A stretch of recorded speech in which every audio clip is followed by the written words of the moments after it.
ਉਹਦੇ ਉੱਪਰ ਤਸਵੀਰ ਸੀਗੀ ਮਹਾਂਪੁਰਸ਼ਾਂ ਦੀ, ਪਿੰਡਰ ਵਾਲਿਆਂ ਦੀ। ਮੈਂ ਤਸਵੀਰ ਨੂੰ ਦੇਖਿਆ ਤੇ ਮੈਂ ਉਹਨੂੰ ਪੁੱਛਿਆ ਵੀ ਬਾਬਾ ਜੀ ਇਹ ਕੌਣ ਆ?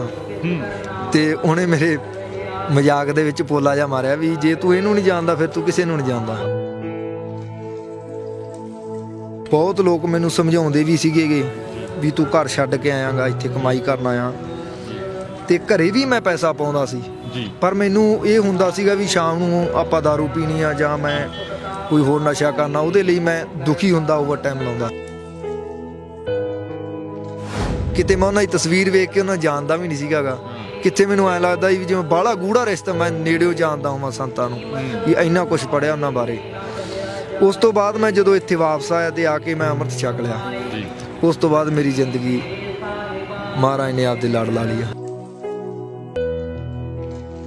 ਜ਼ਿੰਦਗੀ 'ਚ ਆਪਾਂ ਸੋਚਦੇ ਵੀ ਕੁਛ ਬਣਾਂਗੇ ਕਬੱਡੀ ਦੇ ਵਿੱਚੋਂ, ਚਲੋ ਮਹਾਰਾਜ ਨੇ ਕਿਸੇ ਨਾ ਕਿਸੇ ਤਰੀਕੇ ਆਪਣੀ ਬਾਂਹ ਫੜ ਲਈ। ਮੈਂ ਕਮੈਂਟਰੀ ਸ਼ੁਰੂ ਕਰਤੀ ਉਸ ਦਿਨ ਤੋਂ। ਉਸ ਤੋਂ ਬਾਅਦ ਮੈਂ ਇੱਕ ਟਰਾਫੀ ਨੂੰ ਤਰਸਦਾ ਹੁੰਦਾ ਸੀਗਾ। ਮੇਰੇ ਘਰ ਪ੍ਰਮਾਤਮਾ ਨੇ ਟਰਾਫੀਆਂ ਦੇ ਢੇਰ ਲਾਤੇ। ਜਿਵੇਂ ਇੱਕ ਮੱਛੀ ਪਾਣੀ ਤੋਂ ਬਿਨਾਂ ਤੜਫਦੀ ਆ, ਮੈਂ ਕਬੱਡੀ ਤੋਂ ਬਿਨਾਂ ਇਸ ਤਰ੍ਹਾਂ ਤੜਫਦਾ ਸੀ। ਉਹ ਇਸ ਲਈ ਤੜਫਦਾ ਸੀ ਕਿਉਂਕਿ ਕਿੱਥੇ ਤਾਂ ਮੈਂ ਗਰਾਊਂਡਾਂ ਦੇ ਵਿੱਚ ਖੜ ਕੇ ਲੋਕੀ ਤਾੜੀਆਂ ਮਾਰਦੇ ਸੀ ਜਦੋਂ ਮੈਂ ਬੋਲਦਾ ਸੀ, ਕਿੱਥੇ ਮੈਂ ਦਰਸ਼ਕਾਂ ਦੇ ਵਿੱਚ ਮੇਰੀ ਜਗ੍ਹਾ ਆ ਗਈ ਸੀਗੀ ਵੀ ਉੱਥੇ ਲੋਕ ਬੋਲਦੇ ਸੀ ਤੇ ਮੈਨੂੰ ਬਹੁਤ ਵੱਡਾ ਦੁੱਖ ਹੁੰਦਾ ਸੀ ਆਪਣੇ ਆਪ ਤੇ। ਕਿਉਂਕਿ ਨਸ਼ਾ ਛੱਡਣਾ ਕੋਈ ਵੱਡੀ ਗੱਲ ਨਹੀਂ ਗੀ। ਜਦੋਂ ਕੋਈ ਪਰਿਵਾਰ ਦਾ ਇੱਕ ਜੀਅ ਤੁਰ ਜਾਂਦਾ ਆਪਾਂ ਉਹਦੇ ਬਿਨਾਂ ਵੀ ਸਾਰ ਲੈਂਦੇ ਹਾਂ, ਕਿਉਂਕਿ ਆਪਣੀ ਜ਼ਿੰਦਗੀ ਦੇ ਵਿੱਚ ਪਤਾ ਵੀ ਉਹਨੇ ਵਾਪਸ ਨਹੀਂ ਆਉਣਾ। ਨਸ਼ੇ ਤਾਂ ਥਾਂ ਥਾਂ ਫਿਰਦੇ ਆ ਜੀ, ਹਨਾ। ਤੇ ਜਦੋਂ ਸਾਨੂੰ ਸਿੱਖ ਇਤਿਹਾਸ ਅਸੀਂ ਪੜ੍ਹਾਂਗੇ, ਸਾਨੂੰ ਸਿੱਖ ਇਤਿਹਾਸ ਦੇ ਵਿੱਚੋਂ ਬਹੁਤ ਕੁਝ ਸਿੱਖਣ ਨੂੰ ਮਿਲਣਾ। ਕਈ ਚੀਜ਼ਾਂ, ਕਈ ਗੱਲਾਂ ਮਹਾਂਪੁਰਸ਼ਾਂ ਦੀਆਂ, ਸ਼ਹੀਦਾਂ ਦੀਆਂ, ਇੱਦਾਂ ਦੀਆਂ ਵੀ ਜਿਹੜੀ ਦਿਲ ਨੂੰ ਖਿੱਚ ਲੈਂਦੀਆਂ ਤੇ ਬੰਦਾ ਇੱਕ ਮਿੰਟ ਦੇ ਵਿੱਚ ਬੰਦੇ ਦੀ ਜ਼ਿੰਦਗੀ ਬਦਲ ਜਾਂਦੀ ਆ।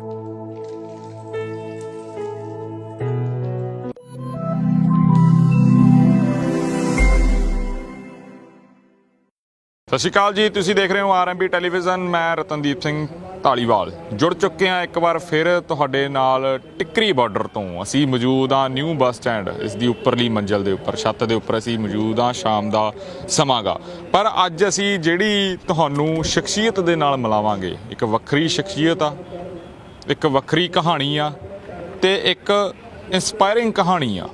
ਜ਼ਿੰਦਗੀ ਦੇ ਵਿੱਚ ਇਹ ਕਹਾਣੀ ਤੁਹਾਨੂੰ ਬਹੁਤ ਕੁਝ ਸਿਖਾਊਗੀ ਜਦੋਂ ਤੁਸੀਂ ਇਹ ਕਹਾਣੀ ਸੁਣੋਗੇ।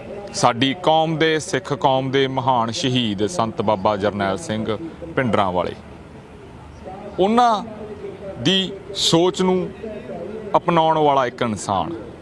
ਉਹਨਾਂ ਨੂੰ ਪੜ੍ਹ ਕੇ, ਉਹਨਾਂ ਦੀ ਜ਼ਿੰਦਗੀ ਨੂੰ ਪੜ੍ਹ ਕੇ ਇੱਕ ਇਨਸਾਨ ਦੀ ਜ਼ਿੰਦਗੀ ਬਦਲ ਗਈ। ਉਹ ਜ਼ਿੰਦਗੀ ਕਿਵੇਂ ਬਦਲੀ, ਉਸ ਇਨਸਾਨ ਦੇ ਮੂੰਹੋਂ ਅਸੀਂ ਤੁਹਾਨੂੰ ਆਪ ਸੁਣਾਵਾਂਗੇ। ਬੁੱਟਰ ਸ਼੍ਰੀ ਇੱਕ ਪਿੰਡ ਆ ਸ਼੍ਰੀ ਮੁਕਤਸਰ ਸਾਹਿਬ ਦਾ, ਉਸ ਦੇ ਵਿੱਚ ਇੱਕ ਨੌਜਵਾਨ ਕੁਲਦੀਪ ਸਿੰਘ, ਉੱਥੋਂ ਦਾ ਇੱਕ ਨੌਜਵਾਨ ਜੋ ਕਬੱਡੀ ਦਾ ਬੜਾ ਸ਼ੌਕੀਨ ਸੀ। ਕਬੱਡੀ ਖੇਡੀ ਵੀ ਜਿਸਨੇ, ਤੇ ਜਿਸਨੇ ਇੱਕ ਬੁਲਾਰੇ ਦੇ ਤੌਰ ਦੇ ਉੱਤੇ ਕਮੈਂਟਰੀ ਵੀ ਕਰੀ। ਉਹ ਕਬੱਡੀ ਦੇ ਮੈਚ ਵੀ ਬੋਲਦਾ ਰਿਹਾ। ਫਿਰ ਉਸ ਦੀ ਜ਼ਿੰਦਗੀ ਦੇ ਵਿੱਚ ਇੱਕ ਹਾਦਸਾ ਹੋਇਆ। ਹਾਦਸੇ ਤੋਂ ਬਾਅਦ ਉਹ ਵਿਦੇਸ਼ ਚਲਾ ਗਿਆ ਤੇ ਵਿਦੇਸ਼ ਜਾ ਕੇ ਉਹ ਗਲਤ ਸੰਗਤ ਦੇ ਵਿੱਚ ਪਿਆ। ਪਰ ਗਲਤ ਸੰਗਤ ਤੋਂ ਬਾਅਦ ਉਸ ਦੀ ਜ਼ਿੰਦਗੀ ਦੇ ਉੱਤੇ ਸੰਤਾਂ ਦੀ ਤਸਵੀਰ ਨੇ, ਸੰਤਾਂ ਦੀ ਜ਼ਿੰਦਗੀ ਨੇ, ਸੰਤਾਂ ਦੀ ਜ਼ਿੰਦਗੀ ਦੀ ਕਹਾਣੀ ਨੇ ਕੀ ਪ੍ਰਭਾਵ ਪਾਇਆ। ਤੇ ਫਿਰ ਉਹ ਆਉਂਦਾ ਗਾ ਖਾਲਸਾਈ ਬਾਣੇ ਦੇ ਵਿੱਚ। ਸਾਡੇ ਨਾਲ ਮੌਜੂਦ ਆ ਬਾਈ ਕੁਲਦੀਪ ਸਿੰਘ। ਬਾਈ ਜੀ ਸਵਾਗਤ ਆ। ਵਾਹਿਗੁਰੂ ਜੀ ਕਾ ਖਾਲਸਾ, ਵਾਹਿਗੁਰੂ ਜੀ ਕੀ ਫਤਿਹ। ਵਾਹਿਗੁਰੂ ਜੀ ਕੀ ਫਤਿਹ ਵੀਰ ਜੀ। ਕੁਲਦੀਪ ਸਿੰਘ ਜੀ ਸਵਾਗਤ ਆ ਤੁਹਾਡਾ। ਜਿਹੜੀ ਤੁਹਾਡੀ ਕਹਾਣੀ ਆ, ਬੜੀ ਇੰਸਪਾਇਰਿੰਗ ਕਹਾਣੀ ਆ। ਆਪਣੀ ਕਹਾਣੀ ਮੈਂ ਚਾਹੂੰਗਾ ਤੁਸੀਂ ਸਾਰੀ ਬਿਆਨ ਕਰ ਦਿਓ ਤਾਂ ਜੋ ਅੱਜ ਦਾ ਜਿਹੜਾ ਨੌਜਵਾਨ ਆ ਜਾਂ ਜਿਹੜੇ ਦਰਸ਼ਕ ਇਸ ਮੁਲਾਕਾਤ ਨੂੰ ਦੇਖ ਰਹੇ ਹੋਣ, ਉਹ ਵੀ ਕੁਝ ਸਿੱਖਣ, ਕੁਝ ਸਮਝਣ ਤੇ ਸੋਚਣ ਲਈ ਮਜਬੂਰ ਹੋ ਜਾਣ। ਜੀ ਮੇਰਾ ਨਾਮ ਕੁਲਦੀਪ ਸਿੰਘ ਖਾਲਸਾ, ਪਿੰਡ ਬੁੱਟਰ ਸ਼੍ਰੀ ਆ ਜੀ, ਸ਼੍ਰੀ ਮੁਕਤਸਰ ਸਾਹਿਬ ਜੀ। ਮੇਰੀ ਮਾਤਾ ਦਾ ਨਾਮ ਸਰਬਜੀਤ ਕੌਰ ਆ ਜੀ, ਪਿਤਾ ਸਰਦਾਰ ਪੂਰਨ ਸਿੰਘ ਖਾਲਸਾ ਜੀ। ਤੇ 10 ਕੁ ਪੜ੍ਹਿਆ ਵੀਰ ਜੀ ਮੈਂ ਇਸ ਪਿੰਡ ਦੇ ਵਿੱਚ ਜੀ। ਤੇ ਘਰ ਦੇ ਹਾਲਾਤ ਵੀ ਮੇਰੇ ਬਹੁਤੇ ਚੰਗੇ ਨਹੀਂ ਸੀ ਜੀ। ਜਿਸ ਹਾਲਾਤ ਵਿੱਚ ਮੈਂ ਉਦੋਂ ਪੜ੍ਹਿਆ ਜੀ। ਔਰ ਉਸ ਤੋਂ ਬਾਅਦ ਮੈਨੂੰ ਕਬੱਡੀ ਦਾ ਸ਼ੌਂਕ ਪੈ ਗਿਆ ਜੀ। ਕਬੱਡੀ ਖੇਡਣੀ ਸ਼ੁਰੂ ਕਰ ਦਿੱਤੀ। ਮੇਰਾ ਦੋਸਤ ਸੀਗਾ ਇੱਕ, ਉਹ ਬਹੁਤ ਵਧੀਆ ਖਿਡਾਰੀ ਸੀ ਜੀ। ਉਹ ਪਿੰਡੋਂ ਬਾਹਰ ਸੀਗਾ ਉਦੋਂ, ਜਦੋਂ ਉਹ ਆਪਣੇ ਨਾਨਕਿਆਂ ਤੋਂ ਪਿੰਡ ਆਇਆ ਤਾਂ ਉਹਨੇ ਮੈਨੂੰ ਸੋਚਿਆ ਵੀ ਇਹ ਖੇਡਣ ਲੱਗ ਪਊਗਾ। ਮੈਨੂੰ ਸ਼ੌਂਕ ਸੀਗਾ ਜੀ, ਮੈਂ ਉਹਦੇ ਨਾਲ ਖੇਡਦਾ ਰਿਹਾ, ਜੀ, ਪਰ ਸਾਨੂੰ ਕੋਈ ਚੰਗਾ ਕੋਚ ਨਹੀਂ ਮਿਲਿਆ ਸੀਗਾ ਗਾ। ਜੀ, ਘਰੋਂ ਸਾਡੇ ਦੋਨਾਂ ਦੇ ਹਾਲਾਤ ਜਿਹੜੇ ਠੀਕ ਠਾਕ ਹੀ ਸੀਗੇ। ਜੀ, ਔਰ ਉਸ ਤੋਂ ਬਾਅਦ ਜਦੋਂ ਸਾਨੂੰ ਕਬੱਡੀ 'ਚ ਇੰਨੀ ਕੋਈ ਨਾਂ ਪ੍ਰਸਿੱਧੀ ਮਿਲੀ, ਜੀ, ਤੇ ਮੈਂ ਇੱਕ ਦਿਨ ਸਾਡੇ ਪਿੰਡ ਮੈਚ ਸੀਗਾ ਗਾ, ਮੈਂ ਉੱਥੇ ਬੋਲਿਆ ਜੀ, ਤੇ ਮੈਨੂੰ ਪਿੰਡ ਦੇ ਲੋਕ ਕਹਿਣ ਲੱਗੇ ਵੀ ਤੂੰ ਵਧੀਆ ਬੋਲ ਸਕਦਾ।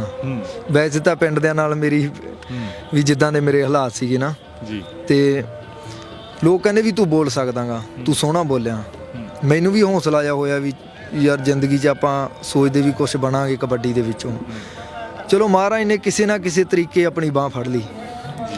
ਮੈਂ ਕਮੈਂਟਰੀ ਸ਼ੁਰੂ ਕਰਤੀ ਉਸ ਦਿਨ ਤੋਂ। ਉਸ ਤੋਂ ਬਾਅਦ ਮੈਂ ਇੱਕ ਟਰਾਫੀ ਨੂੰ ਤਰਸਦਾ ਹੁੰਦਾ ਸੀਗਾ। ਮੇਰੇ ਘਰ ਪ੍ਰਮਾਤਮਾ ਨੇ ਟਰਾਫੀਆਂ ਦੇ ਢੇਰ ਲਾਤੇ ਵੀ ਇੰਨੀ ਜ਼ਿਆਦਾ ਤਰੱਕੀ ਬਖਸ਼ੀ ਮਹਾਰਾਜ ਨੇ। ਮੈਂ ਪੰਜਾਬ, ਹਰਿਆਣਾ, ਰਾਜਸਥਾਨ ਵੱਡੇ ਵੱਡੇ ਕੱਪ, ਹਰਜੀਤ ਬਰਾੜ ਦੀ ਯਾਦ ਦੇ ਵਿੱਚ ਕੱਪ ਹੁੰਦਾ ਉੱਥੇ ਲਗਾਤਾਰ 3 ਸਾਲ ਮੈਂ ਬੋਲਿਆ ਜੀ। ਔਰ ਜਿਵੇਂ ਭਲੂਰ ਕੱਪ ਦੇ ਬਹੁਤ ਵੱਡੇ ਵੱਡੇ ਕੱਪਾਂ ਤੇ ਮੇਰਾ ਇੱਕ ਦੋਸਤ ਆ ਕਾਲਾ ਥਾਂਦੇਵਾਲ, ਅੰਤਰਰਾਸ਼ਟਰੀ ਕਬੱਡੀ ਖਿਡਾਰੀ ਆ, ਉਹਦਾ ਮੇਰੇ ਨਾਲ ਬਹੁਤ ਵੱਡਾ ਸਹਿਯੋਗ ਰਿਹਾ ਮੇਰੀ ਕਮੈਂਟਰੀ ਦੇ ਵਿੱਚ। ਔਰ ਹੋਰ ਵੀ ਖਿਡਾਰੀ ਸੀਗੇ ਪਿੰਦੇ ਵਰਗੇ ਜਿਨ੍ਹਾਂ ਨੇ ਮੈਨੂੰ ਸਹਿਯੋਗ ਦਿੱਤਾ ਜੀ। ਔਰ ਉਸ ਤੋਂ ਬਾਅਦ 2010 ਦੇ ਵਿੱਚ ਮੈਨੂੰ ਕਾਲੇ ਦੇ ਪਿੰਡ ਮੋਟਰਸਾਈਕਲ ਨਾਲ ਸਨਮਾਨਿਤ ਕੀਤਾ ਗਿਆ। ਉਸ ਟਾਈਮ ਸਿਰਫ ਮੋਟਰਸਾਈਕਲ ਜਾਂ ਇਦਾਂ ਦੀਆਂ ਕੋਈ ਚੀਜ਼ਾਂ ਮਿਲਦੀਆਂ ਸੀਗੀਆਂ, ਕਿਉਂਕਿ ਹੁਣ ਤਾਂ ਕਬੱਡੀ ਦੇ ਵਿੱਚ ਬਹੁਤ ਜ਼ਿਆਦਾ ਪੈਸਾ ਬਣਦਾ। ਔਰ ਉਸ ਤੋਂ ਬਾਅਦ ਇੱਕ ਵਾਰ ਸ਼੍ਰੀ ਮੁਕਤਸਰ ਸਾਹਿਬ ਦੇ ਕੋਲ ਪਿੰਡ ਸੀ ਕੋਈ, ਉੱਥੇ ਮੈਂ ਕਮੈਂਟਰੀ ਕਰਨ ਗਿਆ ਤੇ ਸ਼ਾਮ ਨੂੰ ਜਦੋਂ ਮੈਂ ਘਰ ਆਇਆ ਤੇ ਮੈਨੂੰ ਐਂ ਲੱਗਿਆ ਜਿਵੇਂ ਮੇਰੇ ਗਲੇ ਦੇ ਵਿੱਚ ਕੋਈ ਤਕਲੀਫ ਹੁੰਦੀ ਆ। ਉਸ ਤੋਂ ਬਾਅਦ ਜਦੋਂ ਮੈਂ ਪ੍ਰਸ਼ਾਦਾ ਛਕ ਕੇ ਮੈਂ ਸੌਂ ਗਿਆ, ਜੋ ਰਾਤ ਨੂੰ ਮੈਨੂੰ ਜ਼ਿਆਦਾ ਤਕਲੀਫ ਹੋਈ ਤੇ ਮੈਂ ਇੱਦਾਂ ਦੇਖਿਆ ਸ਼ੀਸ਼ੇ ਦੇ ਵਿੱਚ ਤੇ ਮੂੰਹ 'ਚੋਂ ਮੇਰੇ ਖੂਨ ਆ ਰਿਹਾ ਸੀ। ਉਹ ਤਕਲੀਫ ਹੌਲੀ ਹੌਲੀ ਸੁਬਾਹ ਨੂੰ ਜ਼ਿਆਦਾ ਵੱਧ ਗਈ। ਫਿਰ ਮੇਰੇ ਪਾਪਾ ਡਾਕਟਰ ਕੋਲ ਲੈ ਗਏ। ਡਾਕਟਰਾਂ ਦਾ ਵੀ ਬਹੁਤ ਜ਼ਿਆਦਾ ਵੀ ਮੈਂ ਡਾਕਟਰਾਂ ਕੋਲ ਗਿਆ, ਪੈਸਾ ਵੀ ਮੇਰਾ ਲੱਗਿਆ, ਪਰ ਗਲੇ ਨੂੰ ਮੇਰੇ ਨੂੰ ਆਰਾਮ ਨਹੀਂ ਆਇਆ। ਜਦੋਂ 1 ਘੰਟਾ ਮੈਂ ਸਹੀ ਬੋਲਦਾ ਸੀ, ਉਸ ਤੋਂ ਬਾਅਦ ਮੇਰੇ ਗਲੇ ਦੇ ਵਿੱਚ ਸੋਜ ਹੋ ਜਾਂਦੀ ਸੀ ਵੀ ਗਲਾ ਬਿਲਕੁਲ ਬੰਦ ਹੋ ਜਾਂਦਾ ਸੀ ਜੀ। ਪਰ ਲੋਕ ਬਹੁਤ ਪਿਆਰ ਕਰਦੇ ਸੀ। ਲੋਕ ਕਹਿੰਦੇ ਸੀ ਤੇਰਾ ਬੈਠਾ ਗਲਾ ਹੀ ਸਾਨੂੰ ਵਧੀਆ ਲੱਗਦਾ, ਤੂੰ ਬੋਲ। ਉਸ ਤੋਂ ਬਾਅਦ ਜਦੋਂ ਮੇਰੀ ਬਿਲਕੁਲ ਵੀ ਪੇਸ਼ ਨਾ ਚੱਲੀ, ਗਲਾ ਬੈਠ ਜਾਂਦਾ, ਮੈਨੂੰ ਬਹੁਤ ਨਿਰਾਸ਼ਾ ਹੁੰਦੀ ਸੀਗੀ ਆਪਣੇ ਆਪ ਤੇ ਵੀ ਪ੍ਰਮਾਤਮਾ ਨੇ ਮੇਰੀ ਬਾਂਹ ਵੀ ਫੜੀ ਤੇ ਵਿਚਕਾਰ ਲਿਜਾ ਕੇ ਮੇਰੀ ਜਿਵੇਂ ਬਾਂਹ ਛੱਡਤੀ ਜਾਂ ਮੈਂ ਛਡਾ ਲਈ, ਉਹ ਮੇਰੀ ਹੈ ਨਾ ਜਿੱਦਾਂ ਵੀ ਮੇਰੀ ਸੋਚ ਸੀਗੀ। ਉਸ ਤੋਂ ਬਾਅਦ ਮੈਥੋਂ ਕਬੱਡੀ ਬਿਨਾਂ ਰਿਹਾ ਨਾ ਗਿਆ। ਮੈਂ ਸੋਚਿਆ ਵੀ ਜਿਵੇਂ ਇੱਕ ਮੱਛੀ ਪਾਣੀ ਤੋਂ ਬਿਨਾਂ ਤੜਫਦੀ ਆ, ਮੈਂ ਕਬੱਡੀ ਤੋਂ ਬਿਨਾਂ ਇਸ ਤਰ੍ਹਾਂ ਤੜਫਦਾ ਸੀ। ਉਹ ਇਸ ਲਈ ਤੜਫਦਾ ਸੀ ਕਿਉਂਕਿ ਕਿੱਥੇ ਤਾਂ ਮੈਂ ਗਰਾਊਂਡਾਂ ਦੇ ਵਿੱਚ ਖੜ ਕੇ ਲੋਕੀ ਤਾੜੀਆਂ ਮਾਰਦੇ ਸੀ ਜਦੋਂ ਮੈਂ ਬੋਲਦਾ ਸੀ, ਕਿੱਥੇ ਮੈਂ ਦਰਸ਼ਕਾਂ ਦੇ ਵਿੱਚ ਮੇਰੀ ਜਗ੍ਹਾ ਆ ਗਈ ਸੀਗੀ ਵੀ ਉੱਥੇ ਲੋਕ ਬੋਲਦੇ ਸੀ ਤੇ ਮੈਨੂੰ ਬਹੁਤ ਵੱਡਾ ਦੁੱਖ ਹੁੰਦਾ ਸੀ ਆਪਣੇ ਆਪ ਤੇ ਵੀ ਕਿੱਥੇ ਮੇਰੀ ਜਗ੍ਹਾ ਗਰਾਊਂਡ ਦੇ ਵਿੱਚ ਹੁੰਦੀ ਸੀ, ਕਿੱਥੇ ਅੱਜ ਮੈਂ ਲੋਕਾਂ ਦੇ ਵਿੱਚ ਬੈਠਾ। ਬਹੁਤ ਦੁੱਖ ਹੁੰਦਾ ਸੀਗਾ। ਉਸ ਤੋਂ ਬਾਅਦ ਮੈਂ ਸੋਚਿਆ ਵੀ ਮੈਂ ਇੱਥੇ ਨਹੀਂ ਰਹਿਣਾ। ਘਰ ਦੇ ਹਾਲਾਤ ਵੀ ਮੇਰੇ ਕੁਛ ਇੱਦਾਂ ਦੇ ਸੀਗੇ। ਉਸ ਤੋਂ ਬਾਅਦ ਮੈਂ ਦੁਬਈ ਚੱਲ ਗਿਆ। ਜਦੋਂ ਮੈਂ ਦੁਬਈ ਗਿਆ ਤੇ ਕਬੱਡੀ ਤੋਂ ਜਿਵੇਂ ਇੱਕ ਮਾਂ ਕੋਲੋਂ ਬੱਚੇ ਨੂੰ ਖੋਹ ਲਈਦਾ, ਇਸ ਤਰ੍ਹਾਂ ਦਾ ਮੈਨੂੰ ਮਹਿਸੂਸ ਹੁੰਦਾ ਸੀਗਾ ਵੀ ਮੈਂ ਕਬੱਡੀ ਤੋਂ ਦੂਰ ਆਇਆ ਤੇ ਮੇਰਾ ਵੀ ਮੈਂ ਰਹਿਣਾ ਕਿਵੇਂ ਕਬੱਡੀ ਤੋਂ ਬਿਨਾਂ, ਇਹ ਮੈਂ ਜਾਣਦਾ ਸੀ। ਉਸ ਤੋਂ ਬਾਅਦ ਮੇਰੀ ਕੋਈ ਸੰਗਤ ਉੱਦਾਂ ਦੀ ਸੀਗੀ, ਉੱਥੇ ਮੁੰਡੇ ਉੱਦਾਂ ਦੇ ਸੀਗੇ ਵੀ ਨਸ਼ਿਆਂ ਦੀ ਦਲਦਲ ਦੇ ਵਿੱਚ ਮੇਰਾ ਪੈਰ ਉਦੋਂ ਪੂਰਾ ਡੁੱਬ ਚੁੱਕਿਆ ਸੀਗਾ ਮੈਂ। ਔਰ ਉਸ ਤੋਂ ਬਾਅਦ ਵੀ ਬਹੁਤ ਲੋਕ ਮੈਨੂੰ ਸਮਝਾਉਂਦੇ ਵੀ ਸੀਗੇ ਵੀ ਤੂੰ ਘਰ ਛੱਡ ਕੇ ਆਇਆਗਾ, ਇੱਥੇ ਕਮਾਈ ਕਰਨ ਆਇਆ। ਤੇ ਘਰੇ ਵੀ ਮੈਂ ਪੈਸਾ ਪਾਉਂਦਾ ਸੀ, ਪਰ ਮੈਨੂੰ ਇਹ ਹੁੰਦਾ ਸੀਗਾ ਵੀ ਸ਼ਾਮ ਨੂੰ ਆਪਾਂ ਦਾਰੂ ਪੀਣੀ ਆ ਜਾਂ ਮੈਂ ਕੋਈ ਹੋਰ ਨਸ਼ਾ ਕਰਨਾ, ਉਹਦੇ ਲਈ ਮੈਂ ਦੁਖੀ ਹੁੰਦਾ, ਓਵਰ ਟਾਈਮ ਲਾਉਂਦਾ। ਉਸ ਤੋਂ ਬਾਅਦ ਮੈਨੂੰ ਇੱਕ ਬਾਬਾ, ਇੱਕ ਬਜ਼ੁਰਗ ਮਿਲਿਆ, ਉਹਨੇ ਮੇਰੇ ਨਾਲ ਕੁਛ ਗੱਲਾਂ ਕੀਤੀਆਂ। ਮੈਨੂੰ ਕਹਿੰਦਾ ਵੀ ਸਾਰਾ ਕੁਛ ਮੇਰੇ ਤੋਂ ਪੁੱਛਿਆ। ਉਸ ਤੋਂ ਬਾਅਦ ਮੈਨੂੰ ਕਹਿੰਦਾ ਵੀ ਮੈਂ ਤੈਨੂੰ ਇੱਕ ਰਸਾਲਾ ਦੇਊਂਗਾ, ਤੂੰ ਉਸ ਰਸਾਲੇ ਨੂੰ ਪੜ੍ਹੀ। ਮੈਂ ਕਿਹਾ ਚਲੋ ਠੀਕ ਆ, ਪੜ੍ਹਾਂਗੇ।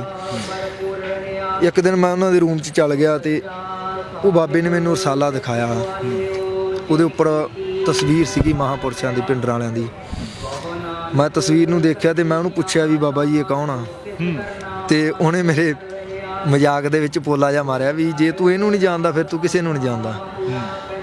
ਉਸ ਤੋਂ ਬਾਅਦ ਉਹਨੇ ਮੈਨੂੰ ਦੱਸਿਆ ਵੀ ਇਹ ਮਹਾਂਪੁਰਸ਼ ਆ ਸੰਤ ਭਿੰਡਰਾਂ ਵਾਲੇ ਬਾਬਾ ਜਰਨੈਲ ਸਿੰਘ ਜੀ। ਚਲੋ ਮੈਂ ਨਮਸਕਾਰ ਕੀਤੀ ਤੇ ਮੈਂ ਰਸਾਲਾ ਖੋਲ੍ਹਣ ਲੱਗਿਆ। ਉਹ ਕਹਿੰਦਾ ਵੀ ਨਹੀਂ, ਹਜੇ ਤੂੰ ਰਸਾਲੇ ਦੇ ਯੋਗ ਨਹੀਂਗਾ, ਤੂੰ ਇਸ਼ਨਾਨ ਕਰੀ, ਜਦੋਂ ਤੂੰ ਕੁਛ ਨਾ ਖਾਧਾ ਪੀਤਾ ਹੋਇਆ ਉਦੋਂ ਮੈਨੂੰ ਦੱਸੀ, ਆਪਾਂ ਰਸਾਲਾ ਤੈਨੂੰ ਪੜ੍ਹਾਵਾਂਗੇ ਜ਼ਰੂਰ। ਅਗਲੇ ਦਿਨ ਮੇਰਾ ਦਿਲ ਕੀਤਾ, ਮੈਂ ਕਿਹਾ ਵੀ ਹੋ ਸਕਦਾ ਮੇਰੀ ਕੋਈ ਨਾ ਕੋਈ ਡੂੰਘੀ ਗੱਲ ਉਹਦੇ ਵਿੱਚ ਛੁਪੀ ਹੋਵੇ, ਹੈ ਨਾ, ਜਿਹਦੇ ਬਾਰੇ ਮੈਂ ਜਾਣੂ ਨਹੀਂ।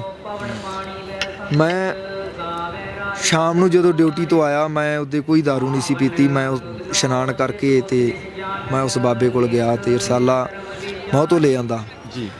ਸ਼ਾਮ ਨੂੰ ਮੂੰਹ ਹਨੇਰਾ ਜਿਹਾ ਹੋਇਆ, ਜਦੋਂ ਮੈਂ 2 ਕੁ ਦੇ ਪੰਨੇ ਪੜ੍ਹੇ ਤਾਂ ਮੈਨੂੰ ਵੀ ਖਿੱਚ ਰਿਹਾ ਸੀਗਾ ਰਸਾਲਾ ਆਪਦੇ ਵੱਲ। ਇੱਕ ਤਾਂ ਹੁੰਦਾ ਵੀ ਬੰਦੇ ਨੇ ਪੜ੍ਹਨਾ ਕਿੱਥੇ, ਆਪਾਂ ਨੂੰ ਚੀਜ਼ ਨੇ ਖਿੱਚਣਾ। ਉਸ ਤੋਂ ਬਾਅਦ ਮੇਰਾ ਦਿਲ ਕੀਤਾ ਵੀ ਮੈਨੂੰ ਪੜ੍ਹੀ ਜਾਵਾਂ। ਜਦੋਂ ਮੈਂ ਉਹਨੂੰ 2 ਵਾਰ ਉਹ ਰਸਾਲਾ ਲਗਾਤਾਰ ਮੈਂ ਪੜ੍ਹਿਆ, ਜਿਹੜੀਆਂ ਚੀਜ਼ਾਂ ਦੀ ਨਹੀਂ ਵੀ ਸਮਝ ਲੱਗੀ ਵਿੱਚੋਂ ਮੈਂ ਦੁਬਾਰਾ ਫੇਰ ਪੜ੍ਹਿਆ ਉਹਨੂੰ ਜੀ। ਤੇ ਆਪਣੇ ਆਪ ਤੇ ਬਹੁਤ ਵੱਡਾ ਨਾ ਵੀ ਦੁੱਖ ਮਹਿਸੂਸ ਹੋਇਆ, ਨਫ਼ਰਤ ਹੋਈ ਇੱਕ ਵਾਰ ਤਾਂ ਆਪਦੇ ਆਪ ਤੋਂ ਵੀ ਯਾਰ ਮੈਂ ਕੀ ਕਰਦਾ ਰਿਹਾ ਜ਼ਿੰਦਗੀ ਦੇ ਵਿੱਚ। ਸਾਡਿਆਂ ਪੁਰਖਾਂ ਨੇ ਪਤਾ ਨਹੀਂ ਸਾਡੇ ਲਈ ਕਿੰਨੇ ਕੁ ਪੂਰਨੇ ਪਾਏ, ਹਨਾ, ਸਾਡੇ ਗੁਰੂਆਂ ਨੇ ਸਹਾਇਤਾਂ ਦਿੱਤੀਆਂ ਤੇ ਸਾਨੂੰ ਇੱਕ ਐਡਾ ਵਧੀਆ ਜੀਵਨ ਬਖਸ਼ਿਆ ਪ੍ਰਮਾਤਮਾ ਨੇ, ਤੇ ਅਸੀਂ ਕਿੱਥੇ ਦਲਦਲ ਦੇ ਵਿੱਚ ਫਸੇ ਪਏ ਹਾਂ। ਬਹੁਤ ਨਫ਼ਰਤ ਹੋਈ। ਮੈਂ ਉਸ ਬਾਬੇ ਨੂੰ ਮਿਲਿਆ ਜੋ ਰਸਾਲਾ ਸ਼ਾਮ ਨੂੰ ਮੈਂ ਲੈ ਕੇ ਗਿਆ। ਮੈਂ ਡਿਊਟੀ ਨਾ ਗਿਆ ਉਹਦੇ। ਉਹ ਬਾਬੇ ਨੂੰ ਮੈਂ ਪੁੱਛਿਆ ਵੀ ਕੀ ਮੈਂ ਬਖਸ਼ਿਆ ਜਾਊਂਗਾ, ਵੀ ਮੈਂ ਇਹਨੇ ਜ਼ਿੰਦਗੀ ਦੇ ਵਿੱਚ ਗਲਤ ਕੰਮ ਕੀਤੇ ਆ ਜਿਹੜੇ, ਵੀ ਕੀ ਪ੍ਰਮਾਤਮਾ ਮੈਨੂੰ ਬਖਸ਼ ਦੂਗਾ। ਤਾਂ ਉਹਨੇ ਕਿਹਾ ਵੀ ਬੱਚਾ ਕਿੰਨਾ ਵੀ ਲਿਬੜਿਆ ਹੋਵੇ ਤੇ ਮਾਂ ਉਹਨੂੰ ਗੱਲ ਨਾਲ ਲਾ ਹੀ ਲੈਂਦੀ ਆ, ਹਨਾ। ਤੇ ਉਹਨੇ ਮੈਨੂੰ ਕਿਹਾ ਵੀ ਬਖਸ਼ੂਗਾ ਪ੍ਰਮਾਤਮਾ ਜੇ ਤੂੰ ਇਸ ਰਾਹ ਤੇ ਆਏਗਾ ਤਾਂ। ਉਸ ਦਿਨ ਤੋਂ ਮੈਂ ਬਾਬਾ ਜੀ ਨੇ ਮੈਨੂੰ ਪਰਨਾ ਦੇਤਾ ਤੇ ਜਦੋਂ ਮੈਨੂੰ ਵੀ ਪਰਨਾ ਸਮਝ ਲਓ ਚਾਹੇ ਸਰੋਪਾ ਸਮਝ ਲਓ, ਤੇ ਉਹਨੇ ਜਦੋਂ ਮੈਨੂੰ ਸਰੋਪਾ ਭੇਟ ਕੀਤਾ ਵੀ ਇਹਦੀ ਲਾਜ ਰੱਖੀ, ਮੈਨੂੰ ਕਹਿੰਦਾ ਉਹ ਬਜ਼ੁਰਗਾਂ ਦਾ। ਮੈਂ ਆਖਿਆ ਬਾਬਾ ਜੀ ਮੈਂ ਲਾਜ ਰੱਖੂੰਗਾ ਜ਼ਰੂਰ ਤੁਹਾਡੀ ਦਸਤਾਰ ਦੀ। ਤੇ ਉਸ ਤੋਂ ਬਾਅਦ ਜਦੋਂ ਮੈਂ ਦਸਤਾਰ ਆਪਣੇ ਸਿਰ ਤੇ ਬੰਨ੍ਹ ਲਈ ਤੇ ਆਟੋਮੈਟਿਕ, ਜਿਵੇਂ ਜਦੋਂ ਮੈਂ ਬਾਣੀ ਪੜ੍ਹਦਾ ਸੀਗਾ, ਮੈਂ ਕਦੀ ਵੀ ਨਹੀਂ ਸੀ ਪੜ੍ਹਿਆ ਬਾਣੀ, ਫਿਰ ਵੀ ਮੈਨੂੰ ਐਂ ਲੱਗਦਾ ਸੀਗਾ ਵੀ ਮੈਂ ਜਿਵੇਂ ਬਾਹਲੇ ਵਾਰੀ ਪੜ੍ਹੀ ਹੋਵੇ ਬਾਣੀ, ਵੀ ਜਦੋਂ ਪਿਆਰ ਹੀ ਇੰਨਾ ਪੈ ਗਿਆ ਸੀ ਜੀ। ਤੇ ਉਸ ਤੋਂ ਬਾਅਦ ਜਦੋਂ ਮੇਰੀ ਜ਼ਿੰਦਗੀ ਦੇ ਵਿੱਚ ਚੀਜ਼ਾਂ ਸ਼ੁਰੂ ਹੋ ਗਈਆਂ, ਲਾਗੂ ਹੋ ਗਈਆਂ, ਗੁਰਬਾਣੀ ਦੀਆਂ, ਸਿੱਖ ਇਤਿਹਾਸ ਦੀਆਂ ਕਿਤਾਬਾਂ ਜਾਂ ਹੋਰ ਸੰਤ ਮਹਾਂਪੁਰਸ਼ ਭਿੰਡਰਾਂ ਵਾਲਿਆਂ ਦੀਆਂ ਹੋਰ ਕਿਤਾਬਾਂ, ਤਾਂ ਮੈਨੂੰ ਐਂ ਲੱਗਣ ਲੱਗ ਪਿਆ ਜਿਵੇਂ ਮਹਾਂਪੁਰਸ਼ਾਂ ਨਾਲ ਮੇਰਾ ਬੜਾ ਗੂੜਾ ਰਿਸ਼ਤਾ ਹੋਵੇ ਜੀ। ਕਿਤੇ ਮੈਂ ਉਹਨਾਂ ਦੀ ਤਸਵੀਰ ਵੇਖ ਕੇ ਉਹਨਾਂ ਜਾਣਦਾ ਵੀ ਨਹੀਂ ਸੀਗਾ, ਕਿਤੇ ਮੈਨੂੰ ਐਂ ਲੱਗਦਾ ਵੀ ਜਿਵੇਂ ਬਾਹਲਾ ਗੂੜਾ ਰਿਸ਼ਤਾ, ਮੈਂ ਨੇੜਿਓਂ ਜਾਣਦਾ ਹੋਵਾਂ ਸੰਤਾਂ ਨੂੰ, ਵੀ ਇੰਨਾ ਕੁਛ ਪੜ੍ਹਿਆ ਉਹਨਾਂ ਬਾਰੇ। ਉਸ ਤੋਂ ਬਾਅਦ ਮੈਂ ਜਦੋਂ ਇੱਥੇ ਵਾਪਸ ਆਇਆ ਤੇ ਆ ਕੇ ਮੈਂ ਅੰਮ੍ਰਿਤ ਛਕ ਲਿਆ ਜੀ। ਉਸ ਤੋਂ ਬਾਅਦ ਮੇਰੀ ਜ਼ਿੰਦਗੀ ਮਹਾਰਾਜ ਨੇ ਆਪਦੇ ਲੜ ਲਾ ਲਈ ਆ। ਮੈਨੂੰ ਕਿੰਨੇ ਸਾਲ ਹੋ ਗਏ ਤੁਹਾਨੂੰ ਅੰਮ੍ਰਿਤਧਾਰੀ ਹੋਇਆ? ਅੰਮ੍ਰਿਤਧਾਰੀ ਹੋਇਆ ਨੂੰ 3.5 ਸਾਲ ਹੋ ਗਏ। 3.5 ਸਾਲ ਜੀ। ਕੇਸਦਾੜੀ ਮੈਂ ਉਦੋਂ ਪਹਿਲਾਂ ਰੱਖ ਲਈ ਸੀਗੀ। ਹਾਂਜੀ। ਤੇ ਹੁਣ ਫਿਰ ਪਰਿਵਾਰ ਦੇ ਵਿੱਚ ਕੌਣ ਕੌਣ ਨੇ? ਪਰਿਵਾਰ ਦੇ ਵਿੱਚ ਮਾਤਾ ਪਿਤਾ ਜੀ, ਭਰਾ ਭਰਜਾਈ ਆ, ਇੱਕ ਮੇਰੀ ਭਤੀਜੀ ਹੈ ਛੋਟੀ ਜੀ, 2 ਸਾਲ ਦੀ। ਤੇ ਹੁਣ ਤੁਸੀਂ ਇੱਥੇ ਦਿੱਲੀ ਮੋਰਚੇ 'ਚ ਡਟੇ ਹੋਏ? ਹਾਂਜੀ, ਦਿੱਲੀ ਮੈਂ 4 ਦਸੰਬਰ ਦਾ ਆਇਆ ਹੋਇਆਗਾ ਜੀ। 26 ਤੋਂ 5 ਦਿਨ ਬਾਅਦ ਘਰੇ ਕਾਰਜ ਸੀ ਚਾਚੇ ਦੀ ਕੁੜੀ ਦਾ, ਤਾਂ ਮੈਂ ਲੇਟ ਆਇਆ, ਪਰ ਜਿਸ ਦਿਨ ਤੋਂ ਆਇਆ ਮੈਂ ਇੱਥੇ ਹੀ ਡਟਿਆਗਾ। ਸਿਰਫ 4-5 ਦਿਨ ਪਿੰਡ ਗਿਆਗਾ, ਉਹ ਵੀ ਜ਼ਰੂਰੀ ਕੋਈ ਕੰਮ ਸੀ ਮੈਨੂੰ। ਇੱਥੇ ਫਿਰ ਕਿੱਦਾਂ ਦਾ ਸਾਰਾ ਦੇਖਦੇ ਹੋ ਜਿਹੜਾ ਆਹ ਅਸੀਂ ਤਸਵੀਰਾਂ ਦੇਖ ਰਹੇ ਹਾਂ? ਮੈਂ ਇੱਧਰ ਆਪਣੇ ਸਹਿਯੋਗੀ ਨੂੰ ਚਾਹੂੰਗਾ ਵੀ ਆਹ ਰਾਤ ਦੇ ਦ੍ਰਿਸ਼ ਨੇ, ਤੇ ਰਾਤ ਦੇ ਦ੍ਰਿਸ਼ ਟਿੱਕਰੀ ਬਾਰਡਰ ਦੇ ਦਿਖਾਏ ਜਾਣ। ਕਿਤੇ ਲੰਗਰ ਬਣ ਰਹੇ ਨੇ, ਕਿਤੇ ਸੌਣ ਦੀ ਤਿਆਰੀ ਹੋ ਰਹੀ ਆ। ਵੱਖੋ ਵੱਖ ਜਿਹੜੇ ਪਿੰਡਾਂ ਦੇ ਲੋਕ ਨੇ, ਚਾਹੇ ਉਹ ਹਰਿਆਣੇ ਦੇ ਹੋਣ, ਪੰਜਾਬ ਦੇ ਹੋਣ, ਵੱਖੋ ਵੱਖ ਜ਼ਿਲ੍ਹਿਆਂ ਦੇ ਲੋਕ ਨੇ, ਇੱਦਾਂ ਆਪਣੇ ਰਹਿਣ ਬਸੇਰੇ ਇੱਥੇ ਬਣਾਏ ਹੋਏ ਨੇ। ਇਹਦੇ ਬਾਰੇ ਕੁਲਦੀਪ ਜੀ ਤੁਸੀਂ ਕੀ ਸੋਚਦੇ ਹੋ?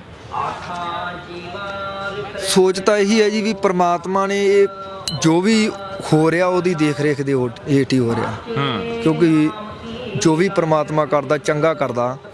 ਜਿਹੜੇ ਹਿਸਾਬ ਨਾਲ ਦੇਖੀਏ ਤਾਂ ਪੰਜਾਬ ਦੇ ਤੇ ਹਰਿਆਣੇ ਦੇ ਜਿਵੇਂ ਸਬੰਧ ਸੀਗੇ ਜਾਂ ਆਪਣੇ ਇੱਕ ਦੂਜੇ ਨਾਲ ਮਤਭੇਦ ਸੀਗੇ, ਇੱਥੇ ਆ ਕੇ ਮੈਂ ਕਹਿਣਾ ਵੀ ਕਿਤੇ ਕਿਤੇ ਸੋਚੀਦਾ ਵੀ ਪ੍ਰਮਾਤਮਾ ਖੁਦ ਗੁਰੂ ਨਾਨਕ ਇੱਥੇ ਵਸਦਾ, ਹਨਾ। ਲੋਕਾਂ ਦੇ ਵਿੱਚ ਇੰਨਾ ਪਿਆਰ, ਜਿੱਥੋਂ ਦੀ ਵੀ ਜਾਂਦੇ ਆ ਹਰ ਇੱਕ ਬਜ਼ੁਰਗ ਕਹਿੰਦਾ ਪੁੱਤ ਪ੍ਰਸ਼ਾਦਾ ਛਕ ਕੇ ਜਾਈ, ਪੁੱਤ ਚਾਹ ਬਣੀ ਪਈ ਆ, ਵੀ ਇੰਨਾ ਜ਼ਿਆਦਾ ਲੋਕਾਂ ਦੇ ਵਿੱਚ ਪਿਆਰ ਬਣ ਗਿਆ। ਪਰ ਇੱਕ ਚੀਜ਼ ਦਿਲ 'ਚ ਇਹ ਵੀ ਆਉਂਦੀ ਆ ਵੀ ਸਾਡੀਆਂ ਗਲਤੀਆਂ ਦੇ ਕਾਰਨ ਸਾਡੇ ਲੀਡਰਾਂ ਨੇ ਸਾਨੂੰ ਕਿੱਥੇ ਲਿਆ ਕੇ ਖੜਾ ਕਰਤਾ। ਅੱਜ ਜਿਨ੍ਹਾਂ ਬਜ਼ੁਰਗਾਂ ਨੇ ਘਰਾਂ ਦੇ ਵਿੱਚ ਬੈਠਣਾ ਸੀ, ਉਹ ਅੱਜ ਮੱਛਰ ਦੇ ਵਿੱਚ ਬੈਠੇ ਆ, ਤਾਂ ਵੀ ਸੰਘਰਸ਼ ਲੜ ਰਹੇ ਆ। ਮੈਂ ਇੱਥੇ ਦਰਸ਼ਕਾਂ ਨੂੰ ਇੱਕ ਹੋਰ ਗੱਲ ਦੱਸਣੀ ਚਾਹੂੰਗਾ। ਜਦੋਂ ਅਸੀਂ ਇੱਥੇ ਉੱਪਰ ਬੱਸ ਸਟੈਂਡ ਦੇ ਉੱਪਰ ਮੰਜ਼ਿਲ ਦੇ ਉੱਤੇ ਆਏ, ਉੱਪਰ ਛੱਤ ਦੇ ਉੱਤੇ ਆਏ, ਤਾਂ ਇੱਥੇ ਗੱਤਕੇ ਦੀ ਸਿਖਲਾਈ ਦਿੱਤੀ ਜਾ ਰਹੀ ਸੀ। ਇਹਨਾਂ ਦੇ ਜੋ ਉਸਤਾਦ ਨੇ ਉਹਨਾਂ ਨੂੰ ਵੀ ਅਸੀਂ ਮੁਲਾਕਾਤ ਦੇ ਵਿੱਚ ਬੁਲਾਵਾਂਗੇ। ਪਹਿਲਾਂ ਇਹਨਾਂ ਦੇ ਨਾਲ ਗੱਲਬਾਤ ਕਰਦੇ ਹਾਂ। ਜਿਹੜਾ ਗੱਤਕਾ ਗਾ ਤੁਸੀਂ ਡੇਲੀ ਫਿਰ ਖੇਡਦੇ ਹੋ, ਹੋਰ ਵੀ ਆਉਂਦੇ ਨੇ ਲੋਕ ਸਿੱਖਣ ਵਾਸਤੇ? ਹਾਂਜੀ, ਅਸੀਂ ਥੋੜੇ ਟਾਈਮ ਹੀ ਹੋਇਆ ਸ਼ੁਰੂ ਕੀਤੇ ਨੂੰ ਜੀ। ਸਾਨੂੰ ਗੱਤਕੇ ਦਾ ਸਮਾਨ ਲਿਆ ਕੇ ਦਿੱਤਾ ਡਾਕਟਰ ਸਵਾਈਮਾਨ ਸਿੰਘ ਪੱਖੋਕੇ ਜੀ ਜੀ, ਜਿਨ੍ਹਾਂ ਨੇ ਇੱਥੇ ਵੀ ਬਹੁਤ ਵੱਡੀ ਸੇਵਾ ਕਿਸਾਨਾਂ ਲਈ ਕਰ ਰਹੇ ਆ। ਜੀ ਜੀ, ਇੱਕ ਮਸੀਹੇ ਦਾ ਰੂਪ ਬਣ ਕੇ ਆਏ ਆ ਇਸ ਟਿਕਰੀ ਬਾਰਡਰ ਤੇ ਕਿਸਾਨਾਂ ਵਾਸਤੇ ਜੀ। ਉਹਨਾਂ ਦੇ ਅਸੀਂ ਵਲੰਟੀਅਰ ਆ, ਉਹਨਾਂ ਦੇ ਨਾਲ ਸੇਵਾ ਕਰਾਉਣੇ ਆ। ਉਹਨਾਂ ਨੇ ਸਾਨੂੰ ਸ਼ਾਸਤਰ ਵਿੱਦਿਆ ਸਿੱਖਣ ਵਾਸਤੇ ਸ਼ਾਸਤਰ ਲਿਆ ਤੇ ਹੁਣ ਅਸੀਂ ਸ਼ਾਸਤਰ ਵਿੱਦਿਆ ਸ਼ੁਰੂ ਕੀਤੀ ਆ। ਇਹ ਗਗਨ ਮੁੰਡਾ ਜੀ ਜਿਹੜਾ ਦਮਦਮਾ ਸਾਹਿਬ ਤੋਂ, ਜੀ ਜੀ, ਤੇ ਇਹ ਸਿੰਘ ਸਾਨੂੰ ਸ਼ਾਸਤਰ ਵਿੱਦਿਆ ਸਿਖਾ ਰਿਹਾ ਇੱਥੇ। ਜੀ ਜੀ ਜੀ, ਭਾਈ ਜੀ ਬਾਬਾ ਵਾਹਿਗੁਰੂ ਫਤਿਹ ਜੀ, ਗੁਰੂ ਫਤਿਹ। ਤੁਸੀਂ ਇੱਥੇ ਸ਼ਾਸਤਰ ਵਿੱਦਿਆ ਜਿਹੜੀ ਸਿਖਾ ਰਹੇ ਹੋ, ਹੋਰ ਵੀ ਨੌਜਵਾਨ ਆਉਂਦੇ ਨੇ? ਹਾਂਜੀ ਬਾਬਾ ਜੀ, ਹੋ ਜਾਣਾ 10-12 ਜਣੇ। 10-12 ਜਣੇ ਹੁੰਦੇ ਆ। ਹਾਂਜੀ। ਤੇ ਤੁਹਾਨੂੰ ਕਿੰਨੇ ਦਿਨ ਹੋ ਗਏ ਇੱਥੇ ਟਿਕਰੀ ਆਇਆਂ ਨੂੰ? ਮੈਨੂੰ 4 ਮਹੀਨੇ ਹੋ ਗਏ ਜੀ। 4 ਮਹੀਨੇ ਲਗਾਤਾਰ। ਹਾਂਜੀ। ਤੇ ਜਿਹੜੀ ਫਿਰ ਇਹ ਸੇਵਾ ਇਹ ਕਦੋਂ ਤੋਂ ਨਿਭਾਈ ਜਾ ਰਹੀ ਹੈ? ਇਹ ਪਹਿਲਾਂ ਅਗਲੇ ਡਾਂਗਾਂ ਤੇ ਚੱਲਦੀ ਸੀ ਦੇਸੀ ਜੀ। ਹੁਣ ਡਾਕਟਰ ਸਾਹਿਬ ਨੇ ਪੈਸੇ ਦਿੱਤੇ ਸੀਗੇ, ਹੁਣ ਗਏ ਸੀ ਅੰਮ੍ਰਿਤਸਰ, ਉਹਦੇ ਸ਼ਸਤਰ ਲੈਂਦੇ ਥੋੜੇ। ਹਾਂ, ਤੇ ਅੰਦੋਲਨ ਬਾਰੇ ਫਿਰ ਕੀ ਸੋਚਦੇ ਹੋ, ਕੀ ਕਹਿਣਾ ਚਾਹੋਗੇ? ਕੋਈ ਗੱਲ ਨਹੀਂ, ਚੱਲੀ ਜਾਣ ਤੋਂ, ਜਿੱਡਾ ਲੰਮਾ ਚੱਲੂ ਸਾਨੂੰ ਵੀ ਫਾਇਦਾ ਜੀ। ਜਿੰਨੇ ਆਪਣੇ ਬਜ਼ੁਰਗ ਦੇਸੀ ਕਹਿ ਲੈਂਦੇ ਆਮ ਭਾਸ਼ਾ 'ਚ, ਉਹਨਾਂ ਨੂੰ ਸਮਝ ਆਊਗੀ ਵੀ ਕਿਵੇਂ ਰਹਿਣਾ ਵਿਚਰਨਾ ਅੱਗੇ ਪੰਜਾਬ 'ਚ, ਸਾਰਾ ਹੌਲੀ ਹੌਲੀ ਸੈੱਟ ਹੋਊਗਾ। ਜਿਹੜਾ ਲੰਮਾ ਚੱਲੂ ਫਾਇਦਾ ਹੀ ਫਾਇਦਾ ਜੀ। ਫਤਿਹ ਹੋਊ? ਹਾਂ, ਫਤਿਹ ਹੋਊਗਾ, ਕਿਰਪਾ ਮਹਾਰਾਜ ਦੀ, ਸਭ ਸੈੱਟ ਹੋਊਗਾ, ਕੋਈ ਟੈਨਸ਼ਨ ਨਹੀਂ ਏਡੀ, ਵੀ ਫਤਿਹ ਹੋ ਮੈਦਾਨ। ਜੀ ਜੀ ਜੀ। ਇੱਕ ਕੁਲਦੀਪ ਜੀ, ਮੈਂ ਜਾਂਦੇ ਜਾਂਦੇ ਇੱਕ ਸਵਾਲ ਹੋਰ ਲੈਣਾ ਚਾਹੂੰਗਾ। ਜਿਵੇਂ ਅਕਸਰ ਵੀਡੀਓਜ਼ ਦੇਖਣ ਨੂੰ ਮਿਲਦੀਆਂ ਸਾਡੇ ਚੈਨਲ ਦੇ ਉੱਤੇ ਵੀ, ਇੱਕ ਦੋ ਅਸੀਂ ਜਿਹੜੇ ਨੌਜਵਾਨ ਆ ਉਹ ਸਾਥੀ ਦਿਖਾਏ ਆ ਜਿਹੜਾ ਨੇ ਨਸ਼ੇ ਦਾ ਤਿਆਗ ਕੀਤਾ ਗਾ ਤੇ ਇੱਕ ਸਹੀ ਆਪਣਾ ਜੀਵਨ ਬਤੀਤ ਕਰ ਰਹੇ ਨੇ। ਤੁਸੀਂ ਜਿਹੜੇ ਨੌਜਵਾਨ ਹੋਣ ਨੇ, ਜਿਹੜੇ ਇਹ ਦਲਦਲ ਦੇ ਵਿੱਚ ਨੇ, ਉਹਨਾਂ ਨੂੰ ਕੀ ਸੰਦੇਸ਼ ਦੇਣਾ ਚਾਹੋਗੇ? ਕਿਉਂਕਿ ਤੁਸੀਂ ਉਹ ਚੀਜ਼ ਦੇਖੀ ਵੀ ਆ, ਪਿੱਛੇ ਪਰਿਵਾਰ ਵੀ ਭੁਗਤਦੇ ਆ, ਤੇ ਇਹ ਲੰਬਾ ਸਫ਼ਰ ਤੈਅ ਕੀਤਾ ਜਾਂਦਾ ਗਾ ਪੀੜ੍ਹੀਆਂ ਦਰ ਪੀੜ੍ਹੀਆਂ। ਇਹ ਜਿਹੜਾ ਗਾ ਘਾਟਾ ਕਦੇ ਵਾਪਸ ਨਹੀਂ ਆਉਂਦਾ। ਇਹ ਘਾਟਾ ਬੜਾ ਵੱਡਾ ਪੈ ਜਾਂਦਾ। ਜਿਹੜੇ ਲੋਕ ਨਸ਼ੇ ਕਰਕੇ ਆਪਣੀ ਜਾਨ ਗਵਾ ਬਹਿੰਦੇ ਆ, ਤੁਸੀਂ ਦੇਖਦੇ ਹੋ ਵੀ ਕਿੰਨਾ ਆਪਣਾ ਪੰਜਾਬ ਦੇ ਵਿੱਚ ਖਾਸ ਕਰਕੇ ਜਿਹੜੇ ਇਹ ਕਹਿੰਦੇ ਆ ਵੀ ਨਸ਼ੇ ਦਾ 6ਵਾਂ ਦਰਿਆ ਚੱਲਦਾ ਗਾ। ਉਹ ਨੌਜਵਾਨਾਂ ਨੂੰ ਕੀ ਕਹਿਣਾ ਚਾਹੋਗੇ ਜਿਹੜੇ ਹੁਣ ਇਸ ਮੁਲਾਕਾਤ ਨੂੰ ਦੇਖ ਰਹੇ ਆ ਜਾਂ ਉਹਨਾਂ ਦੇ ਪਰਿਵਾਰ ਦੇਖ ਰਹੇ ਆ? ਨੌਜਵਾਨਾਂ ਨੂੰ ਇਹੀ ਸੁਨੇਹਾ ਜੀ, ਜਿੰਨਾ ਚਿਰ ਅਸੀਂ ਸਿੱਖ ਇਤਿਹਾਸ ਨਹੀਂ ਪੜ੍ਹਦੇ ਜੀ, ਜਿੰਨਾ ਚਿਰ ਸਾਨੂੰ ਪਤਾ ਨਹੀਂ ਲੱਗਦਾ ਸਾਡੇ ਪੁਰਖਿਆਂ ਨੇ ਸਾਡੇ ਲਈ ਕੀ ਕੀਤਾ, ਜੀ, ਸਾਡੇ ਸਾਹਿਬਜ਼ਾਦਿਆਂ ਨੇ ਸਾਡੇ ਲਈ ਕੀ ਕੀ ਪੂਰਨੇ ਪਾਏ, ਜਿੰਨਾ ਚਿਰ ਅਸੀਂ ਕਿਤਾਬ ਨੂੰ ਪੜ੍ਹਦੇ ਨਹੀਂ, ਇਤਿਹਾਸ ਨੂੰ ਪੜ੍ਹਨਾ ਨਹੀਂਗਾ, ਜਿੰਨਾ ਚਿਰ ਅਸੀਂ ਕਿਤਾਬਾਂ ਖੋਲ੍ਹਦੇ ਨਹੀਂ। ਸੰਤ ਭਿੰਡਰਾਂ ਵਾਲਿਆਂ ਦੀਆਂ ਬਹੁਤ ਵਧੀਆ ਕਿਤਾਬਾਂ, ਜਿਨ੍ਹਾਂ ਨੇ ਮੈਨੂੰ ਇੱਕ ਰਸਾਲੇ ਨੇ ਮੇਰੀ ਜ਼ਿੰਦਗੀ ਬਦਲਤੀ। ਮੈਂ ਕਹਿਣਾ ਵੀ ਕਿਤਾਬਾਂ ਦੇ ਵਿੱਚ ਬਹੁਤ ਕੁਝ ਛੁਪਿਆ। ਜਦੋਂ ਅਸੀਂ ਕਿਤਾਬਾਂ ਪੜ੍ਹਾਂਗੇ, ਨੌਜਵਾਨਾਂ ਨੂੰ ਵੀ ਮੇਰੀ ਇਹੀ ਬੇਨਤੀ ਹੈ ਵੀ ਅਸੀਂ ਸਿੱਖ ਇਤਿਹਾਸ ਪੜ੍ਹੀਏ। ਜਦੋਂ ਪੜ੍ਹਾਂਗੇ ਤਾਂ ਸਾਨੂੰ ਇਹ ਚੀਜ਼ਾਂ ਸਾਰੀਆਂ ਜਿਹੜੀਆਂ ਇਹ ਸਾਡੀ ਜ਼ਿੰਦਗੀ ਨਾਲ ਮਾਇਨੇ ਨਹੀਂ ਰੱਖਣਗੀਆਂ, ਕਿਉਂਕਿ ਨਸ਼ਾ ਛੱਡਣਾ ਕੋਈ ਵੱਡੀ ਗੱਲ ਨਹੀਂ ਗੀ। ਜਦੋਂ ਕੋਈ ਪਰਿਵਾਰ ਦਾ ਇੱਕ ਜੀਅ ਤੁਰ ਜਾਂਦਾ, ਆਪਾਂ ਉਹਦੇ ਬਿਨਾਂ ਵੀ ਸਾਰ ਲੈਂਦੇ ਹਾਂ, ਕਿਉਂਕਿ ਆਪਣੀ ਜ਼ਿੰਦਗੀ ਦੇ ਵਿੱਚ ਪਤਾ ਵੀ ਉਹਨੇ ਵਾਪਸ ਨਹੀਂ ਆਉਣਾ। ਨਸ਼ੇ ਤਾਂ ਥਾਂ ਥਾਂ ਫਿਰਦੇ ਆ ਜੀ, ਹਨਾ। ਤੇ ਜਦੋਂ ਸਾਨੂੰ ਸਿੱਖ ਇਤਿਹਾਸ ਅਸੀਂ ਪੜ੍ਹਾਂਗੇ, ਸਾਨੂੰ ਸਿੱਖ ਇਤਿਹਾਸ ਦੇ ਵਿੱਚੋਂ ਬਹੁਤ ਕੁਝ ਸਿੱਖਣ ਨੂੰ ਮਿਲਣਾ। ਕਈ ਚੀਜ਼ਾਂ, ਕਈ ਗੱਲਾਂ ਮਹਾਂਪੁਰਸ਼ਾਂ ਦੀਆਂ, ਸ਼ਹੀਦਾਂ ਦੀਆਂ, ਇੱਦਾਂ ਦੀਆਂ ਵੀ ਜਿਹੜੀ ਦਿਲ ਨੂੰ ਖਿੱਚ ਲੈਂਦੀਆਂ, ਤੇ ਬੰਦਾ ਇੱਕ ਮਿੰਟ ਦੇ ਵਿੱਚ ਬੰਦੇ ਦੀ ਜ਼ਿੰਦਗੀ ਬਦਲ ਜਾਂਦੀ ਆ। ਨੌਜਵਾਨਾਂ ਨੂੰ ਇਹੀ ਸੁਨੇਹਾ ਵੀ ਸਿੱਖ ਇਤਿਹਾਸ ਦੀਆਂ ਅਸੀਂ ਕਿਤਾਬਾਂ, ਸਾਡੇ ਯੋਧਿਆਂ ਦੀਆਂ ਕਿਤਾਬਾਂ ਜ਼ਰੂਰ ਪੜ੍ਹੀਏ, ਹੋ ਸਕਦਾ ਤੁਹਾਡੀ ਵੀ ਜ਼ਿੰਦਗੀ ਬਦਲ ਜੇ। ਜੀ ਕੁਲਦੀਪ ਜੀ, ਤੁਸੀਂ ਸਮਾਂ ਦਿੱਤਾ, ਤੁਹਾਡਾ ਧੰਨਵਾਦ ਜੀ। ਠੀਕ ਹੈ ਜੀ, ਵਾਹਿਗੁਰੂ ਜੀ ਕਾ ਖਾਲਸਾ, ਵਾਹਿਗੁਰੂ ਜੀ ਕੀ ਫਤਿਹ।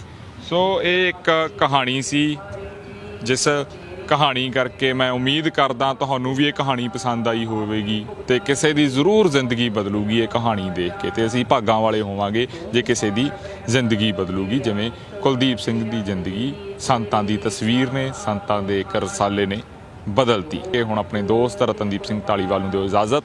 ਦੇਖਦੇ ਰਹੋ RMB ਟੈਲੀਵਿਜ਼ਨ। ਧੰਨਵਾਦ ਜੀ।